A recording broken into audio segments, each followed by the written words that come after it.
Rizky Ridho tuh berangkat dari segala keterbatasan, mulai dari gizi, fasilitas yang waktu kemarin di sekolah itu kan dia makan sempol di Singosari. Cuma sih yang makan sempol aja mainnya bisa jago gitu. Apalagi dari kecil makannya steak gitu, maksudnya. Jadi kan sebenarnya itu semua bisa terbuka asalkan semua pihak nggak terkecuali bisa bekerja sama. Yuran Fernandes ya paling aneh Yuran Fernandes yang paling ini memang kelihatan banget. Rudiger Indonesia. Iya, ya itu ketika kita udah ngelihat back di Liga 1 yang levelnya kayak gitu. Terus kita ngelihat ada Ridho gitu di situ yang bisa gitu kelihatan mencolok juga gitu. Artinya memang dia levelnya udah ini sih. Udah di sana. Udah bahkan bisa ada lebih tinggi dari beberapa back asing di Liga 1 gitu. Kalau menurut Mas Faiz, apakah Rizky Ridho bisa sustain atau lebih bagus daripada beberapa pemain asal Indonesia yang bermain di Jepang?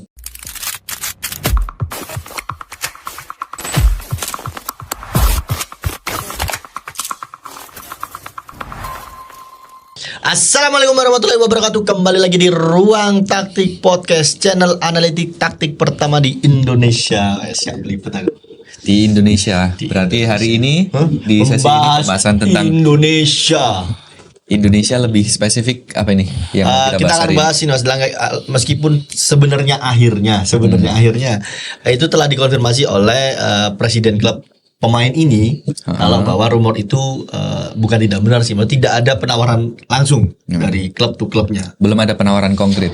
Ya, cuman kan selalu menarik membahas selain naturalisasi itu selalu menarik itu membahas tentang kabar-kabar pemain yang abroad ke luar negeri. Pemain Indonesia yang abroad. Nah, dan satu-satunya pemain yang sejauh ini kita harapkan untuk segera keluar untuk menimba ilmu di luar adalah Rizky Ridho Ramadan.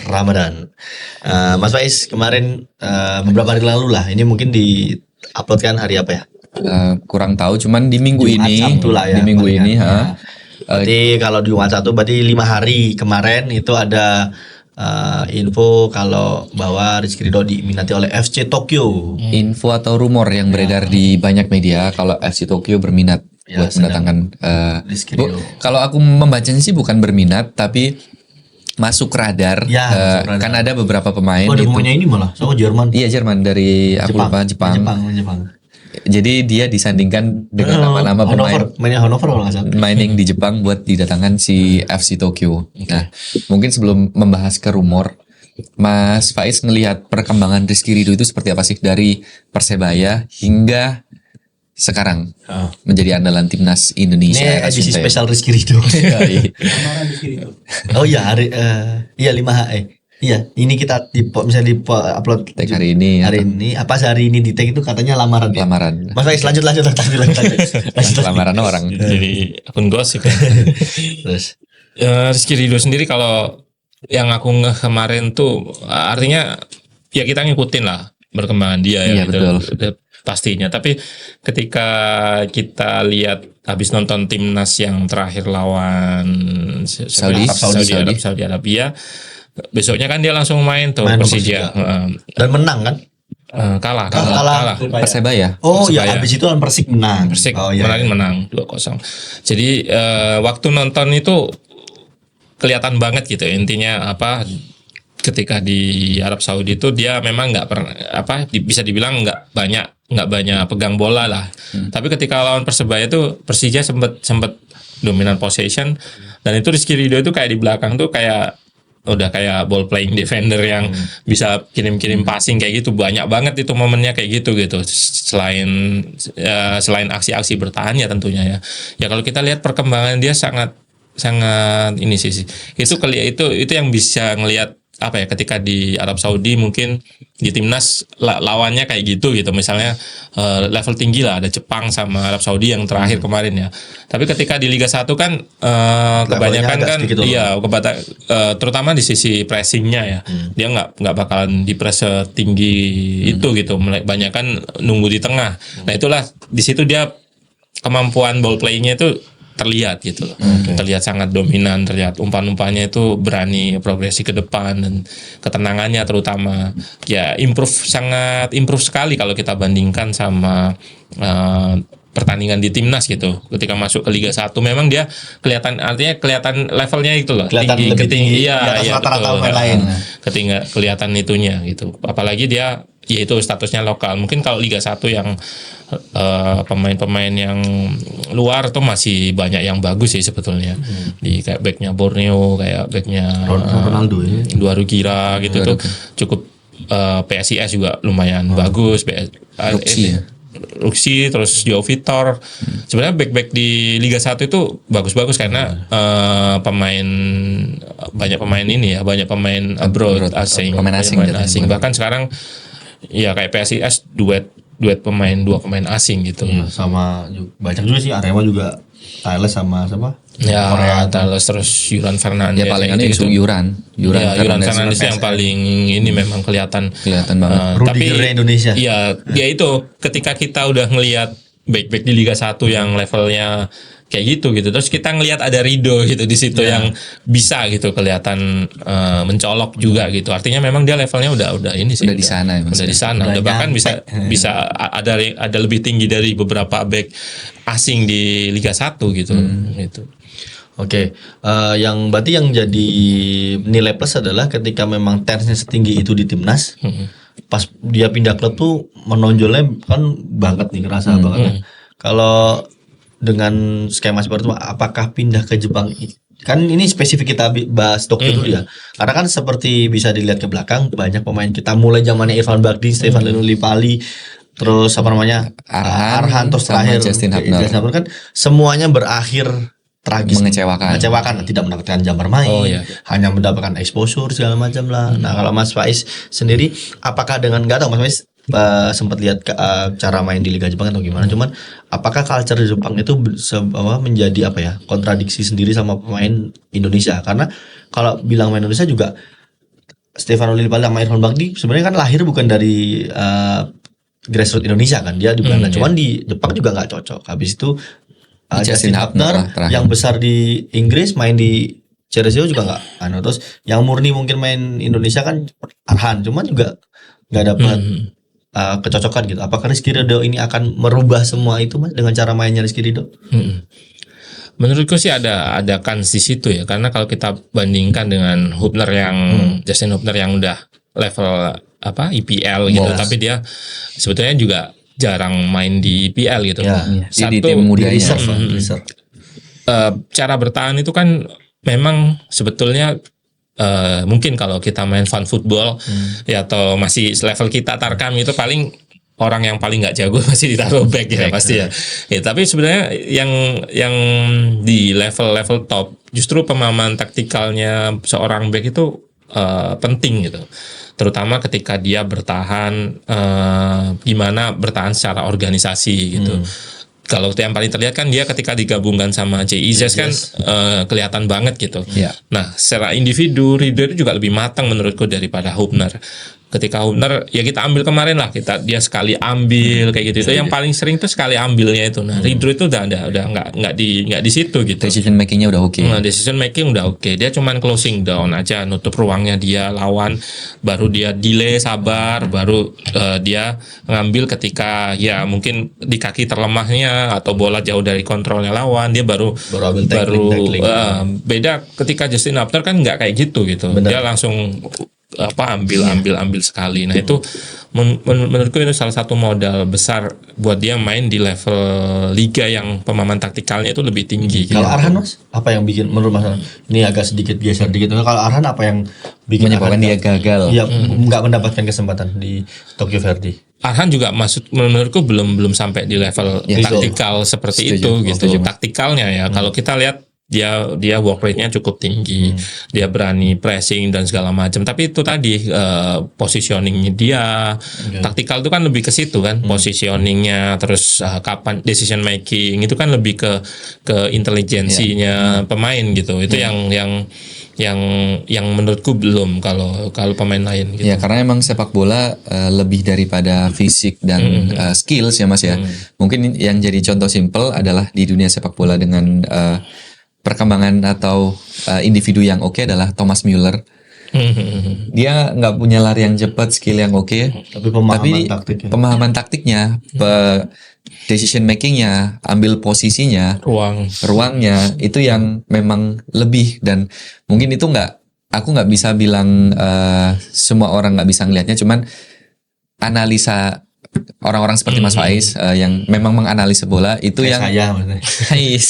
itu yang bisa melihat itu ya Mas ya, karena kan itu nggak bisa dilihat ketika dia selalu pegang bola. Benar. Terlepas dari dia nggak pegang bola pun, positioningnya, betul. cara dia menutup lawan sehingga lawan nggak bisa mendapatkan bola dari temennya, itu kan nggak kelihatan di apa ya Mas ya, di orang awam. Sama kayak yang kita kemarin nobar.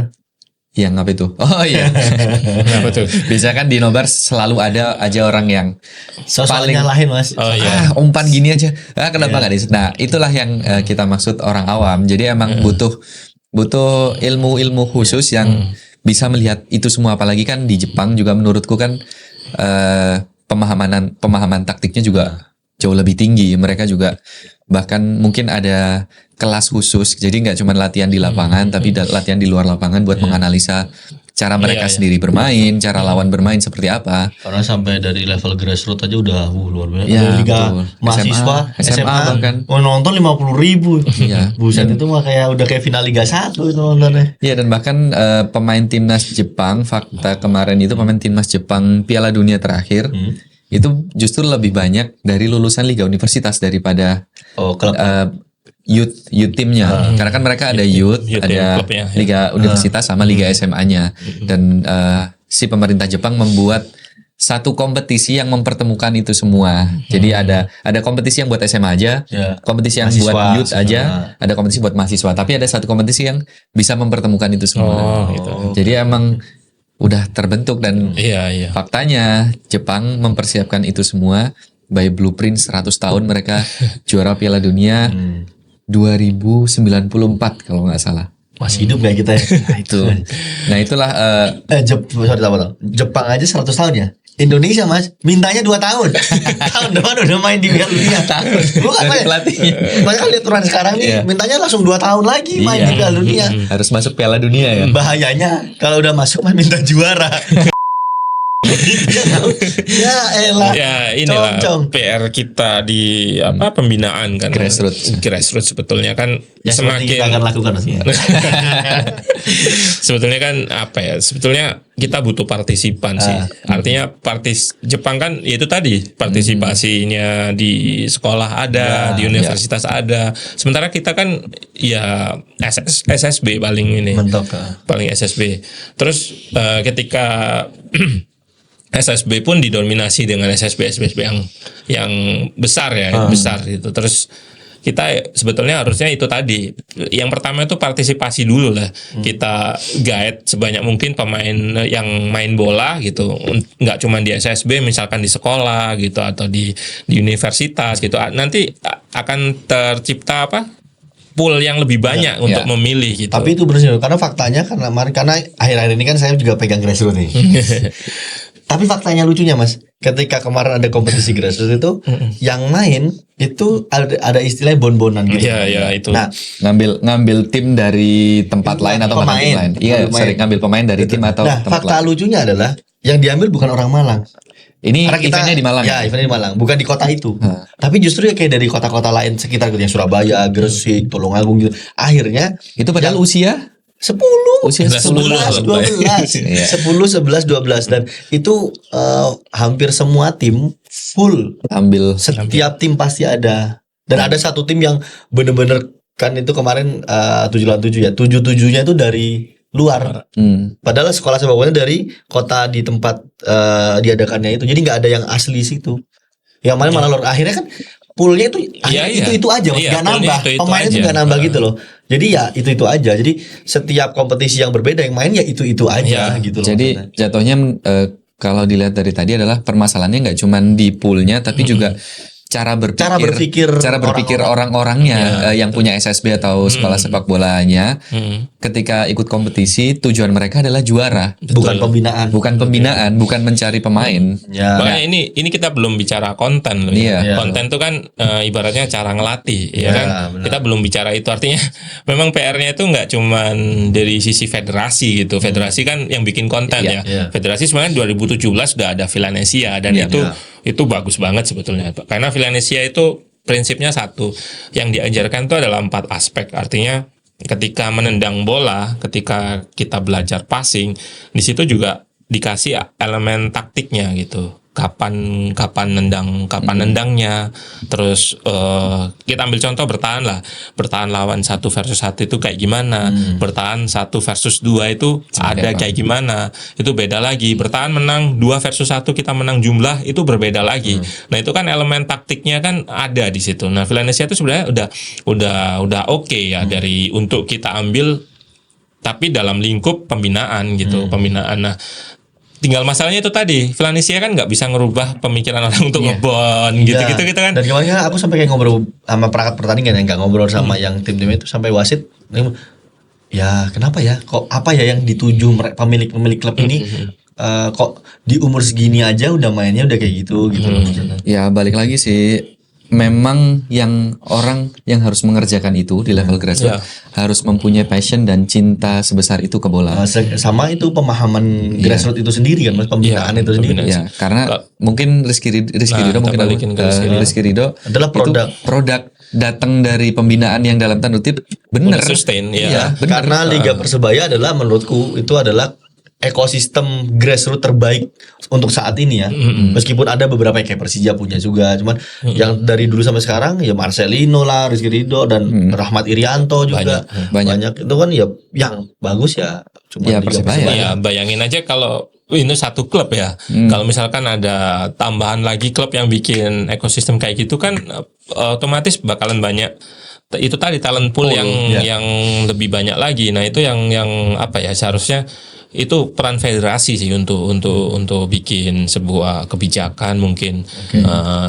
Kalau seingatku memang di era perserikatan dulu itu semua tim itu punya liga liga internal ya, itu dulu. Beberapa ya mungkin kalau nggak bisa dibilang semua, mungkin ya bisa beberapa dibilang tim besar tuh punya liga internal. Dan makanya dulu SSB itu ya sehidup itu karena tujuan mereka ada gitu untuk main naik di senior. Kalau sekarang kan ya Suratin ya sama Suratin juga udah kalah pamor, Mas, karena Suratin sama Epa pun sendiri kalau mau pemainnya dari mana tuh bilang? Nggak tahu tuh. Aku nggak berani bilang. Bukan, maksudnya dari klub itu minta. Jadi lu dapat main nih, pemainnya kan berbakat. Harusnya kan ya udah lu bakat punya tempat untuk menyalurkan dan showing off bakat. Ini biar lu bicara sebagai pelaku ya. Pelaku. Maksudnya orang yang memang pelaku juga. yang memang berkecimpung. Karena pemainku ada yang masuk ke salah satu EPA dan di gitu. Akhirnya ada juga yang latihan di tempat kita itu bagus nih. Waktu dapat panggilan EPA atau akademi gitu, nggak bisa lanjut.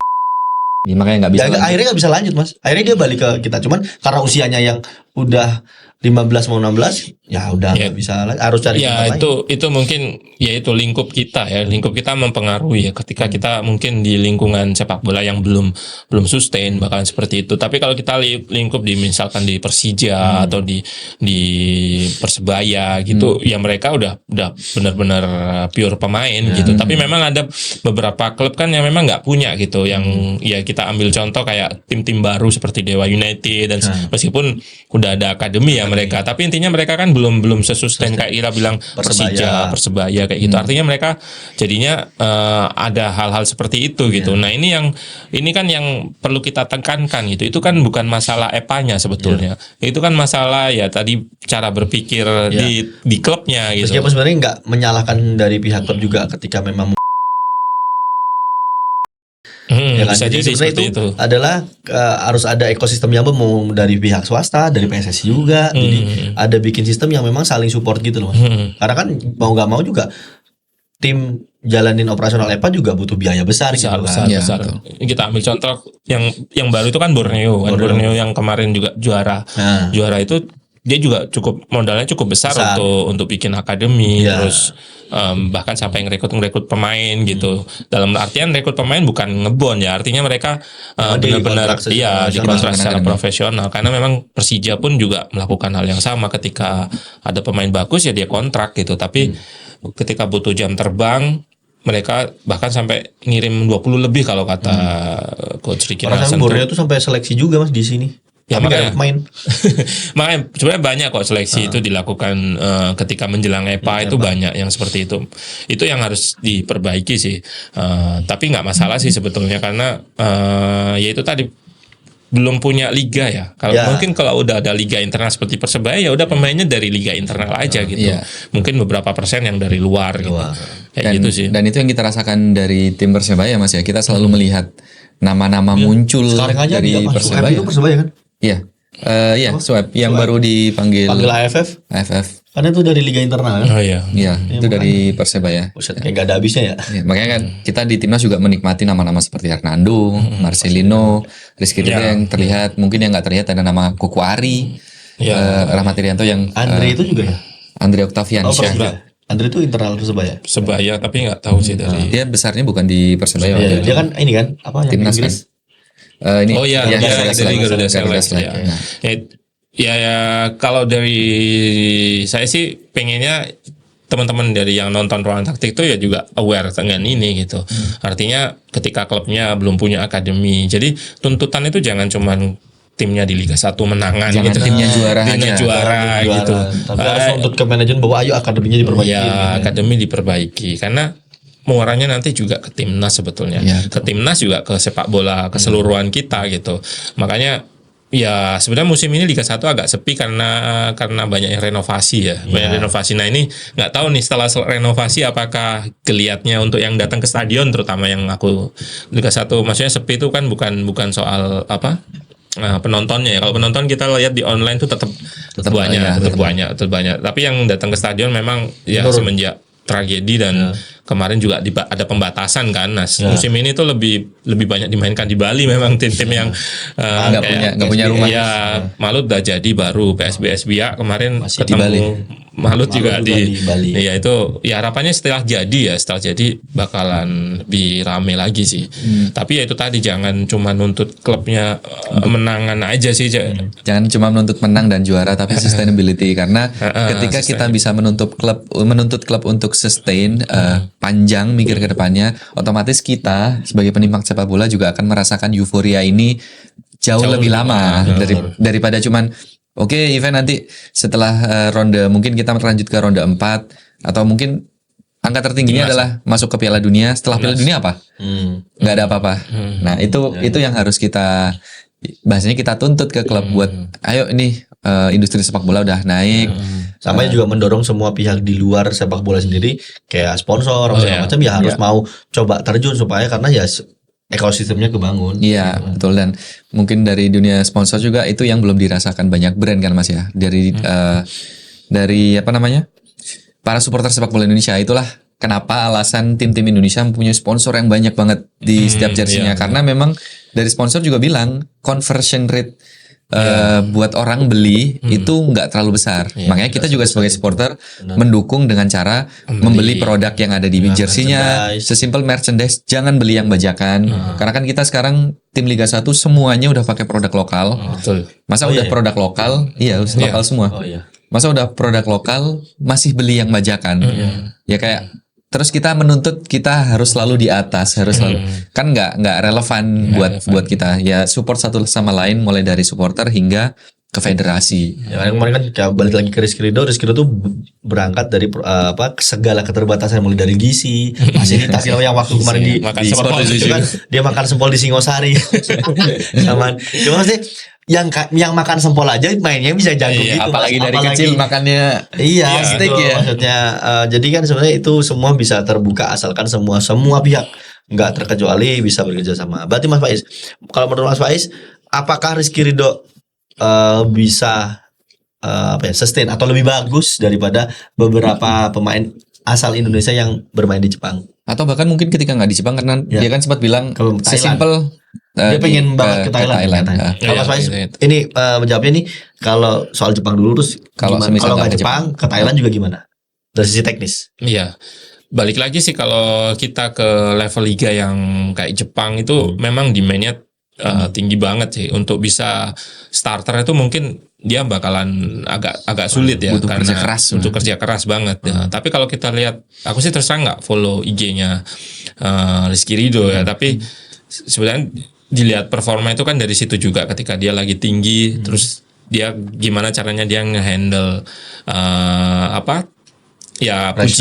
pujian itu untuk tetap ningkatin performa gitu. Yang kulihat sih ketika main di Persija nggak ada benar-benar konsisten gitu. Artinya dia bisa menjaga konsistensinya itu. Tinggal yaitu tadi misalkan levelnya segini gitu. Takutnya kan di Liga 1 mentoknya dia bisa ngasih levelnya segini doang gitu takutnya kan. Ya, memang benar kata orang-orang harus abroad gitu. Benar harus abroad, tapi memang caranya yang kita harus tahu karena dia kan dibilang sendiri di kontrak Persija sampai 2026 gitu. Artinya kalau ketika klub luar ingin mendatangkan dia harus ganti kontraknya di Persija gitu. Itu yang mungkin kenapa klub saat ini mungkin belum maju mundur gitu. Apalagi kalau dan itu yang harus dimengerti oleh supporter juga, Mas. Iya, itu harus dimengerti juga. Soal pemain-pemainnya, Abel kemarin yang anjing tuh ada. Iya. Yang ini. Ada soal Boy. Pandit Lemmer Boy. Lik Ong. Nah, maksudnya itu kan ada step-stepnya gitu loh. Makanya aku mau komen juga. Iya, maksudnya ya kita juga harus menghargai posisi si klub. Oke lah, memang untuk kebaikan klub, kebaikan pemain itu sendiri. Cuman tapi kan kalau udah profesional, nggak ada kontrak profesional, dia dibayar gaji per bulan, dapat dengan profesional, terus tiba-tiba dilepas dengan cara segitu aja, dengan asas kan ya asas kasihan atau support yang kayak gitulah. Ya nggak seperti itu. Mungkin ya barriernya kan kita tahu gitu. Taisei Marukawa yang divisi 2 bilang gajinya di Indonesia lebih besar.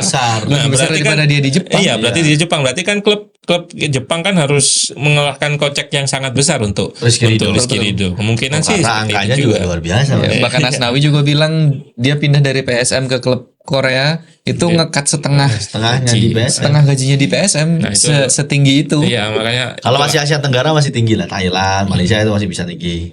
Cuman kalau di Jepang, Korea juga nggak susah. Karena emang mungkin pemain yang pindah ke sana adalah untuk karir.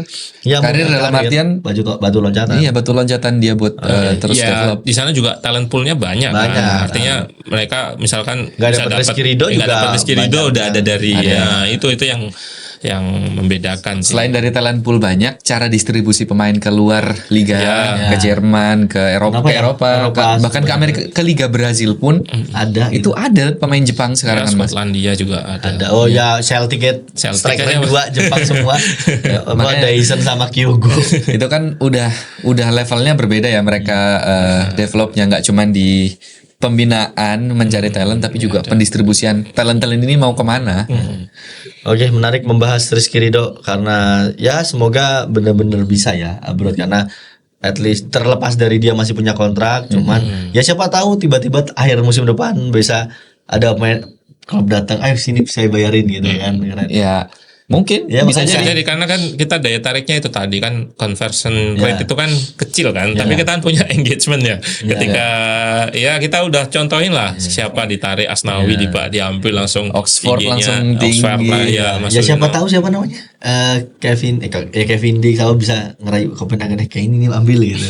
Tapi bisa jadi juga opsi lainnya adalah membawa Rizky Ridho ke klub luar dengan bantuan sponsor. Betul. Jadi bisa yang kayak terjadi sama Egy sama Witan. Tapi itu juga itu loh, skema itu kan banyak yang ngehujat kan kalau orang nggak tahu. Cuman Witan sama Egy membuktikan bahwa ketika mereka sampai sana mainnya bagus.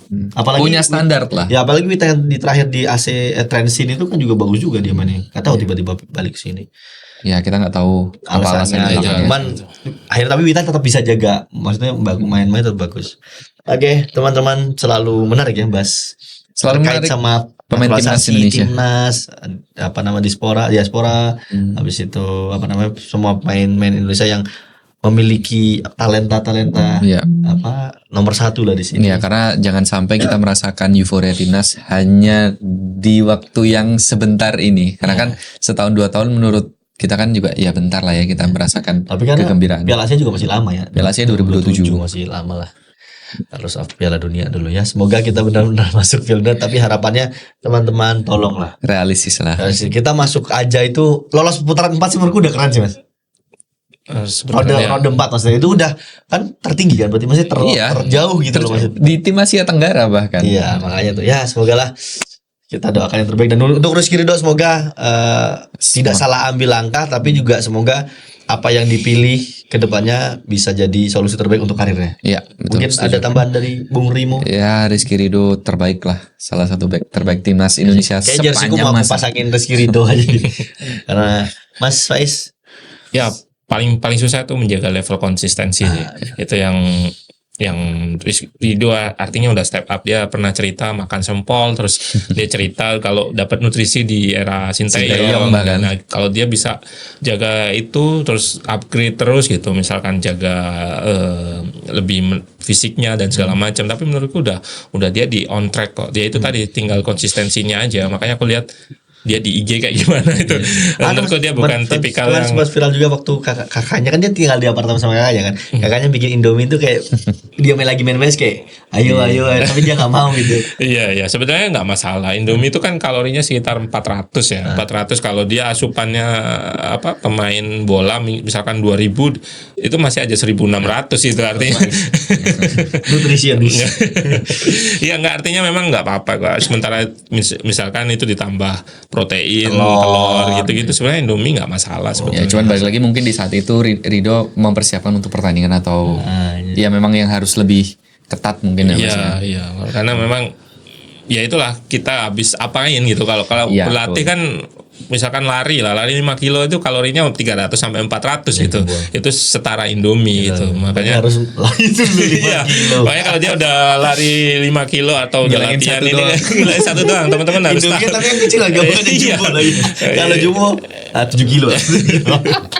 Oke, menarik. Terima kasih teman-teman udah menonton podcast ini. Podcast kita bahas peluang Rizky Ridho untuk abroad dan bagaimana turunan sedikit bahas grassroots tadi Iya. dan bagaimana Rizky Ridho berasal karena ya itu ternyata ya pembinaan adalah salah satu kunci untuk menciptakan pemain seperti Rizky Ridho dan Marcelino dan mungkin pemain-pemain lainnya lah. Oke. Jangan lupa subscribe, komen, like, share, nyalakan lonceng, share. Terus juga jangan lupa follow Instagram Ruang Taktik dan Instagram X dan yang X dan lain-lain. lain-lain karena banyak konten Social media. menarik yang akan selalu disajikan oleh Ruang Taktik terutama Mas Faiz. Dan juga bagi teman-teman yang ingin mendengarkan analisa lebih mendalam Mas Faiz setiap harinya, ikutin X-nya. Karena di situ teman-teman akan melihat analisa-analisa yang sedang ramai dibahas di dunia sosial media. Oke, kalau begitu saya Rimo pamit. Saya Faiz pamit. Saya Erik pamit. Wassalamualaikum warahmatullahi wabarakatuh.